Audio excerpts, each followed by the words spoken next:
بسم اللہ الرحمن الرحیم۔ السلام علیکم۔ گھر کا ڈاکٹر میں خوش آمدید کرتے ہیں۔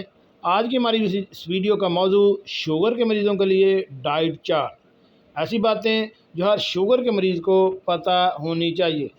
تو ٹائم ضائع کیے بغیر شروع کرتے ہیں آج کی ویڈیو۔ ناظرین، غذا جو ذیابطیس کے مریض حسب ضرورت کھا سکتے ہیں، ان میں سب سے پہلے ہے سبزیاں۔ ناظرین، زمین کے اوپر اور نیچے اگنے والی تمام سبزیاں، کچھ عرصہ پہلے تک زمین کے نیچے اگنے والی سبزیاں ذیابطیس کے مریضوں کے لیے منع کی جاتی تھی، لیکن یہ رائے درست نہیں تھی۔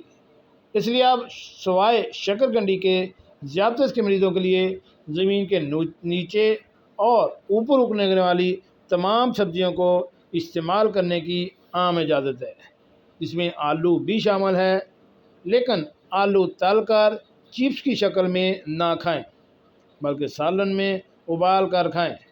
اس کے علاوہ چنا، تمام دالیں اور لیموں بھی عام اجازت کی اشیاء ہیں۔ اس کے علاوہ سبزیوں کی طرف آتے ہیں تو سبزیوں میں بھنڈی، بند گوبھی، پھول گوبھی، کدو، ٹنڈے، توری، سلاد کا پتا، ککڑی، کھیرا، کریلا، لیموں، ہری پیاز، ہری مرچ، ٹماٹر، مولی، ساگ، پالک، ہری پھلیاں، مٹر، لوبیا، شلجم، اروی، چقندر وغیرہ بھی کھائے جا سکتے ہیں۔ اب آتے ہیں مسالہ جات کی طرف۔ تو مسالہ جات میں پکوان میں مرچ مسالہ اور نمک کی مقدار معتدل ہی ہو تو بہتر ہے۔ اس کا خون میں شکر پر کوئی اثر نہیں ہوتا، لیکن مسالوں میں بھی حرارے ہوتے ہیں جس کا ہمیں احساس بھی نہیں ہوتا۔ اچار اور چٹنی بھی کبھی کبھار استعمال کر سکتے ہیں۔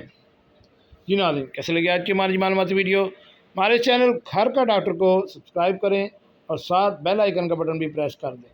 ملتے ہیں نئی ویڈیو کے ساتھ۔ السلام علیکم۔